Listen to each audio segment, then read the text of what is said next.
Hello, and welcome to a new season of Campus Connection for spring 2007. I'm Keith Hershey. And I'm Garinee Akmakjian. Here are some of the stories we'll talk about today. We'll take you into the world of online gambling. We'll also shed some light as to why college students around the nation are going deeper into debt. Later on in the show, we'll discuss how the Career Development Center is helping students. We'll talk about how to get your caffeine fix at the new on-campus Starbucks, and we'll have two in-studio guests. But before we get to all of that, our first story is about the recent rise of poker and how it has led millions of young adults to online casinos, where they can place wagers on various games such as poker, blackjack, and sporting events. Online gambling is both highly addictive and illegal.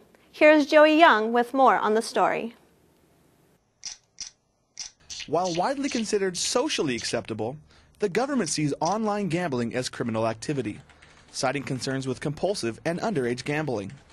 But this has done little to deter young people, including Cal State Long Beach students, from seeking online action. College-age generation as well as people at Cal State Long Beach are definitely gambling online. In a 2-month span, the National Problem Gambling Helpline was dialed more than 30,000 times. And those who cited internet gambling as their main problem were predominantly 18 to 25 years old, many of whom shifted from poker to online sports betting. I couldn't stop. I would continue without even thinking about it almost, because I just had to have action, and I would have to have some sort of money on the game regardless of me knowing the team or me not even knowing what school I was betting on. According to the National Council on Problem Gambling, as many as 9 million Americans fit the description of a problem gambler. And young people may not be aware of the addiction associated with online gambling. Human beings can become overly attached to anything. People talk about addictive relationships and so on. And the same kind of thing could happen with just about any activity. A recent study by the Annenberg Foundation found that young people are the most prone to problem gambling. As a young person, you're really in the process of developing a lot of your attitudes, your beliefs, your behaviors, and we know in psychology you're really prone to persuasion. Young people are being exposed to images of gambling on television and in social circles. And once you start, it may be difficult to stop. Once you get a taste of victory, it's not enough. When you lose, it's not a big deal. You just get over it. But when you win, it's a sense of empowerment. And I feel that once you have that taste of blood almost in your mouth, you really just want to keep going. The constant access to computers makes online gambling even more addictive. All you are is a click away from your checking account or your credit card to depositing more funds. Online gambling is a multi-billion-dollar-a-year industry. And while illegal, it will continue to grow until law enforcement finds a way to stop it. Reporting for Campus Connection, this is Joey Young. Garinee, did you know online gambling was so dangerous? Wow, that's really surprising. Since we're on the topic of money, our next story is extremely alarming. College students across the nation are getting deeper in debt with student loans and credit cards. Here's Tania Vo with local Cal State Long Beach student reactions. Oh no, you're okay, you're fine. The number of college students in debt is higher than last year's, averaging about $10,000 per student. With vendors, shops, and all kinds of restaurants on campus, it may be difficult for students to save. I am $18,000 in debt. I have 3 credit cards, and it's a combination from the 2 years of loans that I've taken out. I do a lot of freelance work, like graphic design and websites, so I get paid pretty well from that, and that kind of helps. An article in USA Today says student debt not only affects students, but also the community. After graduation, they will have to pay off their debt and won't be able to put the money back into the community. Just borrow money from your parents or apply for the federally guaranteed sponsored student loan programs. And then furthermore, you'll have to look at the annual percent rate. Other tips on what students can do to save are call the credit card companies to possibly lower the annual percentage rates, bring your own food to campus, carpool with other students, look in local papers for student coupons, and take advantage of the free or inexpensive activities provided by the campus and the Long Beach community. I stay out of being debt-free by just giving myself a monthly budget, and I incorporate what I need to make for my rent and bills and any other expenses that come up. Also, I would really suggest for students to fill out the FAFSA. I find that a lot of students don't really know what it is and what it can do for them, and that's how I've paid my whole way through school, and I don't have any school loans because of it. With some research and self-control, students can have more spending power. Reporting for Campus Connection, I'm Tania Vo. Thanks, Tanya. No clue on writing your resume or finding a job? Learn how, up next on Campus Connection.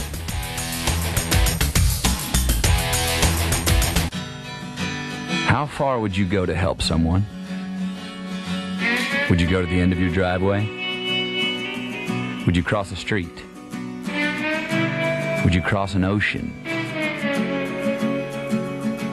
Would you go if you could use your knowledge to teach someone? And in the process, maybe learn something yourself. Life is calling. How far will you go? Peace Corps. Cal State Long Beach offers many services to help plan for the future. One of those services is the Career Development Center. Campus Connection reporter Jordon Wilson has more. Students at Cal State Long Beach can find the Career Development Center inside Brotman Hall. The center has resources that help students prepare for their lives after graduation. The two major services the staff provides are career decision-making services and job search services. The career decision-making services basically help students make decisions about the types of majors they want to enroll in and how they fit into careers and possible types of careers. And we do that through career counseling sessions. The second type of service helps students become more visible and successful with future employers. The other types of services we have are job search services or our employment services, our job listings, our on-campus recruiting program, our job fair events, ways in which students can connect with employers. The resource library within the center gives students access to a variety of materials. They can plan their career, conduct a job search, or polish up their resume. I went to the Career Development Center to seek help on my resume. This is seems like my 10th time doing my resume, so the professional is very helpful here.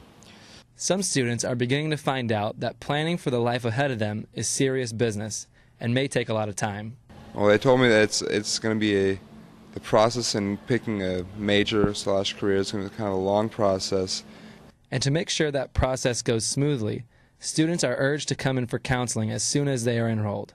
Well, we recommend students to come in as early as their freshman year to get started on this career decision-making process. Students who have made use of the center say that it has been a positive experience and understand the goals of the counselors. Definitely, I think it's helpful because the counselors are there to help you. You know, they're here 5 days a week, and their main goal is just to help students. All currently enrolled students are eligible for the services that the center provides. Students can take advantage of the center for up to 1 year after they graduate, and using the services is free. For Campus Connection, I'm Jordon Wilson. A lot of resources available, don't you think, Garinee? Yeah, I know where I'll be going for help. Well, our next feature will provide students with resources on how to give back. And our own Kim Giebel is here with Ana Ruiz to talk about Up Till Dawn. Thanks, guys. I'm here with Ana Ruiz, and she is the Executive Director from Up Till Dawn. So, hello, Ana. Hi. Thank you for being with us today. Thank you for having me. No problem. So tell me, what is Up Till Dawn? Up Till Dawn is a student-led, student-run fundraising program that's hosted by colleges and universities nationwide. And what it does, it attempts to unite students, the faculty, and the surrounding community in an effort to support the life-saving work of St. Jude Children's Research Hospital. And how did it get its name? Up Till Dawn got its name because traditionally there's a finale event in which students stay up till dawn to celebrate their fundraising success. And staying up till dawn is another great way for students to have fun all night and to set aside a night to honor the patients and families of St. Jude. So you had an event last night, right? We certainly did. And did students stay up till dawn? No, actually our campus won't allow us to stay on campus all night, so it was from 6 to 10. And how was the event? It was an absolute success. We had more participants than we had anticipated, and we had a really great 80s band come out. I don't know if you've ever heard of Night Rider.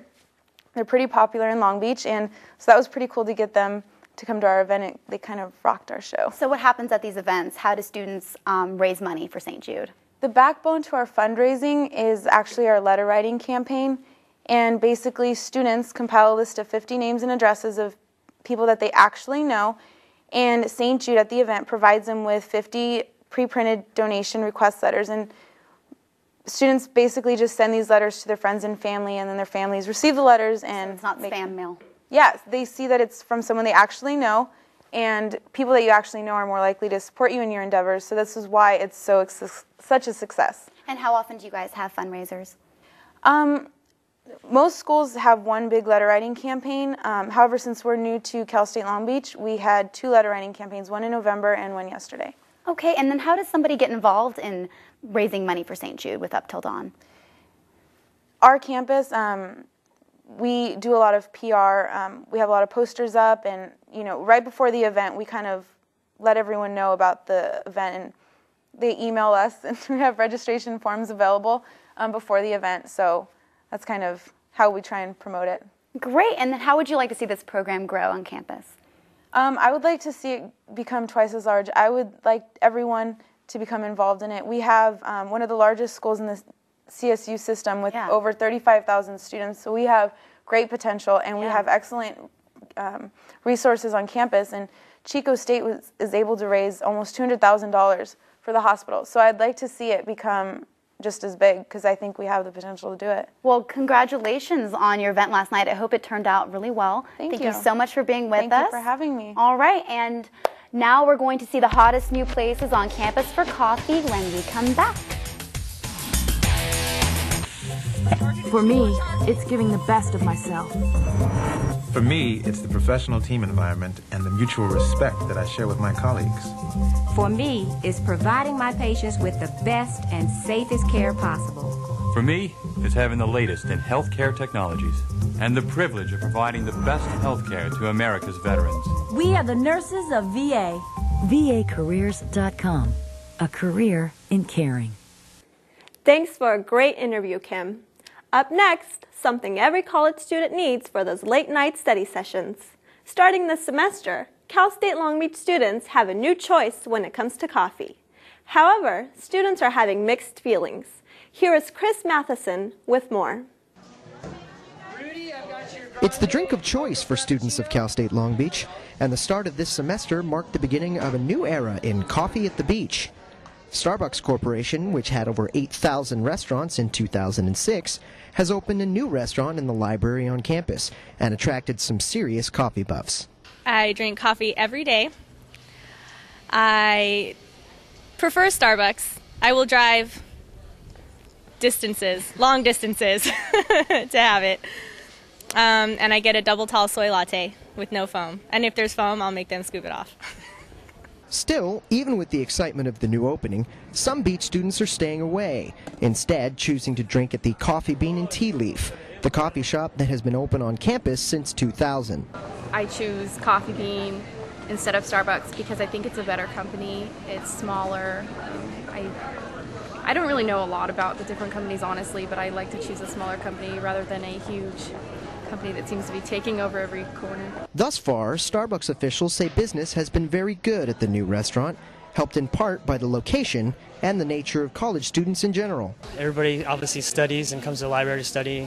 Libraries open late hours, so people need that extra little zing to go through their day and, get their studying done, get their whatever they need to get done, pretty much. Even though business at the Coffee Bean may have taken a small hit, campus officials are confident that there will be plenty of room on campus for both of the major coffee houses. It's interesting, our partners at the Associated Students ask us, and we're somewhat concerned about the Coffee Bean and Tea operation. My experience with Starbucks and some of the anecdotal data that they told us was Arizona State University, for example, has 5 Starbucks, all doing fine. We don't think we've saturated our market quite that heavily yet, so we think there's room for all of the coffee entities that are on campus right now. With coffee being so seemingly vital to the students of Cal State Long Beach, It appears as though these two coffee houses should have no problems coexisting in the years to come. That means plenty of double tall soy lattes to go around. And that's great news for Starbucks fans, coffee bean addicts, or just regular run-of-the-mill thirsty students. For Campus Connection, I'm Chris Mathiasen. Thanks, Chris. Up next, we'll shed a little light on the fun new dance club here at Cal State Long Beach. Don't go away. The time is coming. There's no escape from the day you retire. And will you be ready financially? Are you ready, dear? You still can be, with investments like an IRA or a retirement plan at work. It's never too late. But start now, because if you wait, you're making a grave mistake. You may wind up working forever. Saving for your financial future doesn't have to be a nightmare. Choose to save. Do you feel like dancing the night away, but think your moves are a little bit rusty? The Afro-Latin Dance Club is a place for the students and the community to practice new dances. Here's Carla Westerheide with the Inside Scoop. On Tuesdays, Jocelyn Lopez, president and creator of the Afro-Latin Dance Club, looks to shake things up. She founded this club in the fall semester of '06. I created this club with my friend Carla Valdez. We both started this club just for the love of dance, because we have a strong passion for every dance style. So it's just a practice space for everybody to practice and have fun and, let loose and be free. The club focuses on Latin-style dances, but also appeals to students from different backgrounds. I came to the Afro-Latin Dance Club because it was different and it actually recognized the African roots that are behind a lot of majority of Latin dances. It's just all dancing. There's no, messing around. You just get right into it. It's a good workout, and it's social. It's a social thing, so you get to meet a lot of cool people who, like to dance, and even if you can't dance, it's a good way to try to learn how to dance and be able to, kind of show off at the clubs or whatever. The Afro-Latin Dance Club meets every Tuesday night at 7 p.m. right down here on the first floor of the Student Union. It's free for students and community members and a great way to learn something new. The club also offers opportunities to show off those new moves at selected dance clubs all over downtown Long Beach. Café Sevilla on Pine Street is one of the clubs that students of the Afro-Latin Dance Club are invited to every week. We would like to provide an outlet for your students to come to a positive environment at a nightclub, which is not typical. Usually a lot of drinking, and not that there's not drinking here, but just a more positive environment. The cafe offers a free salsa class every Thursday before the club opens and appeals to more than just CSULB students. I just took a free lesson and it was kind of confusing, but I hope I'll be better next time. My wife likes it, so I guess we'll be back, yeah. So what is it about salsa and Latin dance that fascinates Cal State Long Beach students and teachers? The rhythm, the energy that's created between two people, it's just amazing. It's great energy and a great workout. The music, just the fact of the flow and the way it makes you move, and for the fact that a bunch of us get together, we all like having fun, and everything that we learn together, we come out to the clubs and we do it. So whether you want to brush up on your dance moves or try something completely new, come and visit the Afro-Latin Dance Club. For Campus Connection, I'm Carla Westerheide. I just might have to take up dancing. I know what I'll be doing next Tuesday. All right. Well, we've already talked about dance. Let's see what's happening in the world of film. Here's Dr. Roger Hickman and Campus Connection reporter Lisette Sukiasian. Thank you, Keith.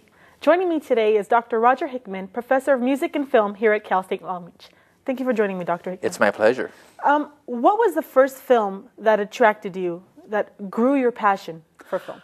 The first film was Ben-Hur, and back in 1959. Of course, I was very little back then, must have been 2 years old, but it was still a dynamic film and lots of action, and one I thought about a lot for a long time after that. Did you see it in a theater? Yes. My parents took us to a movie palace. Do you have a favorite film? Today, I have mostly with a film I'm watching at the current time. I'm going through the Janus collection of 50 international films, which is fabulous, and so many great films by Bergman, Kurosawa, Fellini. Of the American films, I'm partial to Casablanca, and basically there's some really good films out recently too, Kill Bill and Red Violin, among my favorite ones. What prompted you to become a teacher? Because I didn't want to work for a living. there was so much. I've tried that, do the busboy thing and other things. I said I got to find a way to make enjoy my job, and so teaching came naturally for me. Most of the films in your class are not music majors or film majors. Do you think you inspire that passion in film within them for them to pick up, say, Citizen Kane and watch the entire film all the way through? I sure hope so. And two purposes. One is to try to inspire students about the great films of all time, to go out there and watch them. And the other is to take tools with them so when they listen to new films that they actually can start listening to the music in the background and see how the music is interacting with the film and helping move the emotions and the story along. Do you ever look at the sea of faces in the class and ever get discouraged because the students don't understand your passion, your enthusiasm for the film? They don't? No, no. Actually, you sort of get in the fold when you're teaching. You're just kind of spanning the globe around the room like this to see what the students are doing, and for the most part, they seem attentive, and I would never let that bother me. Do you feel you make a difference in the way students watch films after they've taken your class? I've been told that. So many students have come up and said they'll never watch a film the same way again, which is good at some point. When you listen for music, you really can't focus too much on it. When you're watching a film, you've got to be able to absorb the film and sort of retrospectively think about the music. But if you do it enough times, you can sort of go back and forth and pick up what the music is doing, and that makes a very exciting experience. Now, The Departed, your favorite film of 2006? I really like Babel. Oh, you prefer Babel over Departed? Well, that's my problem since when I started watching Departed, I kept trying to think of what the movie is. I've seen this, until it hit me that it was, of the remake. Yeah, that it was a remake. And so that kind of a little bit, because I knew it was going to happen at the end. For Babel, I didn't know what was happening, and I thought it was a really terrific, well put together movie as well. Thank you very much for joining me, Dr. Hickman. I hope you continue to inspire music and film in your students. Thank you, Lisa. Some students will be disappointed to hear about the new alcohol ban at Cal State sporting events. We'll have that story when we return.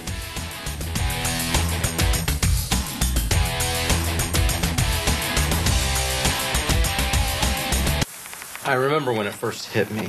Applied energy in a forward direction equals human locomotion. What does this all mean, Doc? Well, it changed life as we know it.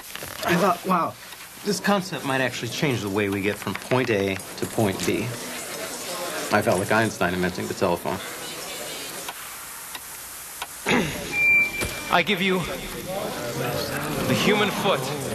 Get up, get out, get moving. A message from the American Academy of Orthopedic Surgeons. Cal State University policy has changed recently with the banning of alcohol sales at sporting events. Here is Ashley Tarkington with more. In December 2005, CSU Chancellor Charles B. Reed handed down an executive order that banned the sale of alcoholic beverages at sporting games. Since then, athletic events at CSULB, as well as the other 22 CSU campuses, have seen changes in what used to be considered game behavior. A lot of people that used to come to buy beer, they don't even show up anymore. We have people who just came to buy beer, and we don't see them. And some people who, would buy beer with their hot dog or with their nachos or something. You don't see them that often. Although fans are disappointed by the ban, many say it does not discourage them from attending games on campus. I still go to the sporting events. I think that, regardless if there's alcohol there or not, I want to go support the team, have a fun time. Aside from banning alcohol sales, the policy also puts limits on the advertisement of beer and wine in sports facilities. This is done to attempt to reduce alcohol abuse and promote responsible drinking. Yeah, there's some pre-partying that we do sometimes at our friends' houses, responsibly, of course, with a designated driver and whatnot. But yeah, we have to because, if we really want to, have a few beers, we can't do it in the stadium, so got to do it at home. While alcohol is banned from sporting events held on campus, campus pubs still have the freedom to sell alcohol. Some students even stop by these pubs before a game. Pretty much every game. I come here for about 2 or 3. It just adds walking to my game. I just have to go out of my way. Although some disagree with it, the Cal State University alcohol ban will continue to restrict alcohol at all on-campus sporting events. This is Ashley Tarkington reporting for Campus Connection. How far would you go to help someone? Would you go to the end of your driveway? Would you cross a street? Would you cross an ocean? Would you go if you could use your knowledge to teach someone, and in the process, maybe learn something yourself? Life is calling. far will you go? Peace Corps. At Long Beach State's Homecoming 2007, there were games to be played, prizes to be won, and a homecoming court to elect. Ran by the Alumni Association, the event had multiple booths and attractions to keep the students coming. Popular among many was a mechanical bull where riders tried their luck at holding on. Yeah, once you're on the side, you're done. You're done for. The Mobile Science Museum was present with some tools for learning. Well, this is the Mobile Science Museum. When we go out to local schools and venues like the Homecoming to get people stimulated and interested in science.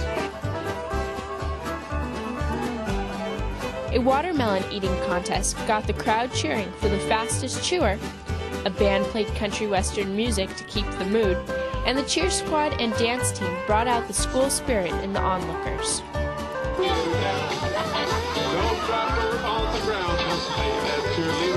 President F. King Alexander showed his support for the Alumni Association. Thank you, guys. First of all, I'd like to welcome back all of our wonderful alumni. For those of you that don't know, we have 220,000 alumni all over the United States. 150,000 right here in Orange County and LA County. So you are welcome back. This is your home. We're glad to see you. You join our wonderful campus family, our campus family of the 36,000 of the best students in the United States. So thank you for your support of them. Thank you for coming back and helping our great university. Throughout the day, the students voted for their choice of homecoming king and queen. Maggie Campos and Brian Troutner were later presented with crowns during halftime at the game.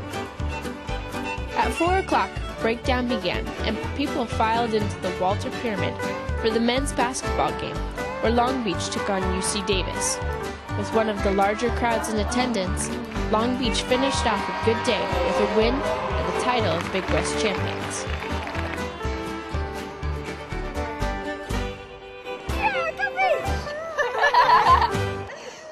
Well, that's all for our show today. I'm Garinee Akmakjian. And I'm Keith Hershey. Thanks for watching.